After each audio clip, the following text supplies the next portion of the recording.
జగిత్యాల పట్టణ మంచినబావి దగ్గర తెలంగాణ రాష్ట్ర ప్రభుత్వము ప్రజాపాలన ప్రగతి ప్రణాళిక 99 రోజుల కార్యాచరణ కార్యక్రమంలో భాగంగా పాల్గొని పారిశుద్ధ్య పనులు పరిశీలించిన జగిత్యాల ఎమ్మెల్యే డాక్టర్ సంజయ్ కుమార్, జిల్లా కలెక్టర్ సత్యప్రసాద్.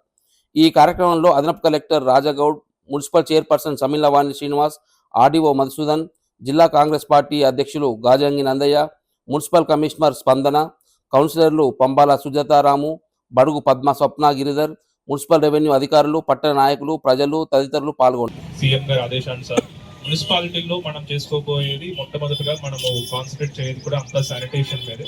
సో శానిటేషన్ పరంగా కూడా 99 రోజుల పాటు మనం ఫ్లాగ్షిప్ ప్రోగ్రామ్ గా తీసుకొని మొత్తం ఇంటెన్స్ గా శానిటేషన్ పెట్టుకొని కొన్ని ఏరియాల్లో మనకి కంప్లైంట్స్ వస్తూ ఉన్నాయి. అక్కడ వాటర్లో సరిగ్గా అవ్వట్లేదనో, లేకపోతే డైలీ చెత్త ఆటోలు రావట్లేదనో, లేకపోతే సరిగ్గా తడి చెత్త పొడి చెత్త డిస్ట్రిబ్యూషన్ సరిగ్గా చెక్ చేయట్లేదనే కంప్లైంట్స్ వస్తూ ఉన్నాయి.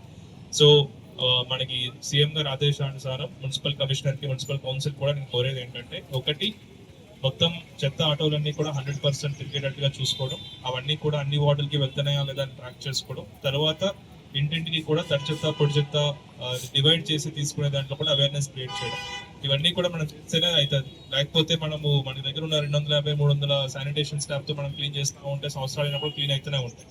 మనం పట్టణాలు క్లీన్ గా ఉంచుకోవాలంటే ఫస్ట్ మనం చేయాల్సింది ఏంటంటే, మనము చెత్త అనేది రోడ్డు మీద కానీ బయట కానీ వేయకుండా ఉంటే 90% ఆఫ్ ద ప్రాబ్లమ్ సాల్వ్ అయిపోతుంది. తర్వాత మన దగ్గరికి వచ్చిన ఆటోలు లేదా చెత్త క్లియర్ చేసే ఆటోలు ఏవైతే ఉన్నాయో అందులో మనము తడి చెత్త పొడి చెత్త డివైడ్ చేసి మీరు అక్కడ అది ఆటో ఇస్తే అది మనకి మిగిలిన 10% కూడా ప్రాబ్లమ్ సాల్వ్ అవుతుంది. మనం రోడ్ల మీద మేము చెత్త తీసుకుంటూ వెళ్ళిపోతాం, లేకపోతే మనం ఇంటి బయట చెత్త పడిస్తాం, మున్సిపల్ వాళ్ళ పని వాళ్ళు తీసుకోవాలి, క్లీన్ చేసుకోవాలంటే మన మున్సిపాలిటీ కానీ మన జిల్లా కానీ ఇలాగే ఉంటుంది. 90% ఆఫ్ ద ప్రాబ్లం మన రోడ్డు మీద చెత్త వేయకపోతే చెత్త ప్రాబ్లం అనేది మన మున్సిపాలిటీలో రాదు. మనము ఎక్కడైతే మనకి గ్యాప్స్ ఎక్కడైతే ఉన్నాయో, ఈ చెత్త ఆటో సరిగ్గా తిరగకపోవడం కానీ, శానిటేషన్ స్టాఫ్ కానీ, లేదా మిగిలిన 10% జవాన్ సరిగ్గా రాకపోతే అవన్నీ కూడా ఇప్పుడు 99% ఎంటైర్ ఫోకస్ మున్సిపల్ సంబంధించిన దాంట్లో మనం ఓన్లీ శానిటేషన్ మీద పెడుతున్నాం. సో అంతా కూడా ప్రజలు కానీ, ఎదురుగా ఉన్న మహిళా సంఘాలు కానీ, లేకపోతే శానిటేషన్ స్టాఫ్ కానీ, మున్సిపల్ కౌన్సిల్ కానీ, మున్సిపల్ చైర్పర్సన్ కానీ కూడా ఇవన్నీ అండ్ మున్సిపల్ కమిషనర్ కూడా ఇవన్నీ కూడా ఇదే ఫోకస్ మీద వర్క్ చేయాలని కోరుకుంటూ నాకు అవకాశం ఇచ్చిన ధన్యవాదాలు చెప్తాను. మీరు నా హృదయపూర్వక నమస్కారాలు తెలియజేస్తాను. చాలా మంచి కార్యక్రమాన్ని గౌరవ ముఖ్యమంత్రి వారే స్వయాన మున్సిపల్ శాఖ మంత్రి ఇటు గ్రామాలలో పట్టణాలలో పచ్చదనం, పరిశుభ్రత, నీటి వనరులను సద్వినియోగపరచుకోవడం,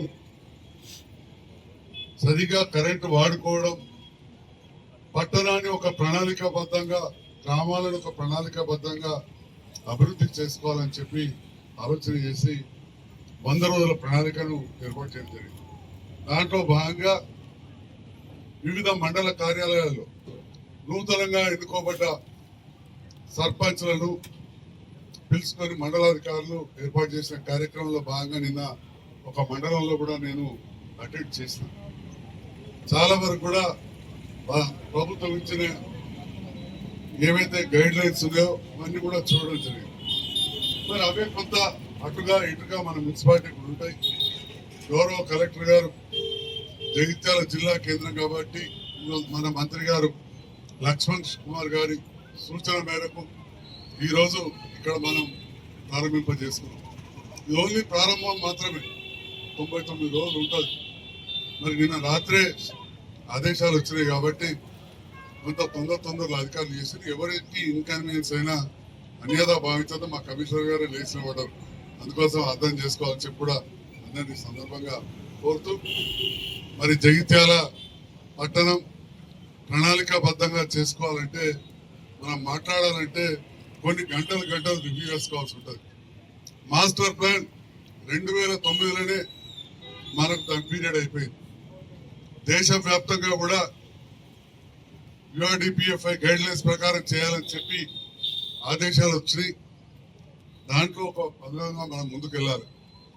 జగిత్యాల పట్టణంలో చాలా ప్రాంతాలు సరిగ్గా పర్మిషన్లు రాకుండా, జోనల్ రెగ్యులేషన్ లేకుండా ఉండింది.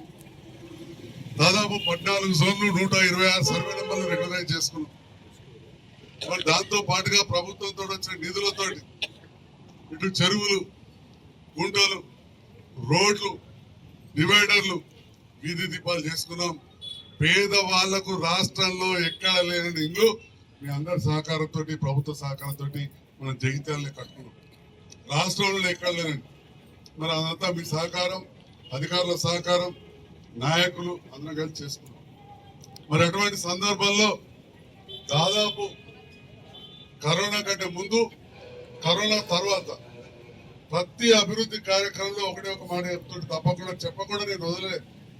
తడి చెత్త పొడి చెత్త వేరేయాలి, లేకపోతే ఈ ప్లాస్టిక్ మహమ్మారి మనల్ని ముంచెత్తదని చెప్పి ప్రతి మీటింగ్ లో ఇదొక లైన్ అయితే ఖచ్చితంగా చెప్పారు. మరి ఇవాళ ఏమైంది, మొత్తం నల్లగుట్ట కాడ పోయింది, నరసింగాపూర్ గుట్టలలో గుట్టాయి. నిన్న రాత్రి కూడా అక్కడ మంటలు వస్తే చాలా ఇబ్బందికరమైన పరిస్థితి. బట్ కొత్తగా ఎన్నికైన చైర్మన్ గారు నిద్రపోయిన పరిస్థితి. ఆ చైర్మన్ గారు నిద్రపోక కమిషనర్ గారు నిద్రపోయాలి, ఆ ఇద్దరు కలిసి నన్ను నిద్రపోయాలి. ఎందుకు అంటే మరి అక్కడ వాసన, దుర్గంధం, పొగ. మరి అదంతా పోవాలంటే ఇక్కడ మన ఇంటి కాడికి వెళ్ళి వంటింట్లోకి చాలు కావాలి. తడి చెత్త పొడి చెత్త వేరనే అప్పుడు సాధ్యమవుతుంది. నేను గౌరవ అడిషనల్ కలెక్టర్ గారిని కోరుతా ఉన్నా దీనిపైన. ఎందుకంటే యువ కమిషనర్, కొత్తగా ఎన్నిక కాబట్ట చైర్మన్ గారు కాబట్టి ప్రత్యేకమైన దృష్టి పెట్టాలని చెప్పి కూడా నేను కోరుతా ఉన్నా. ఇక మీ అందరు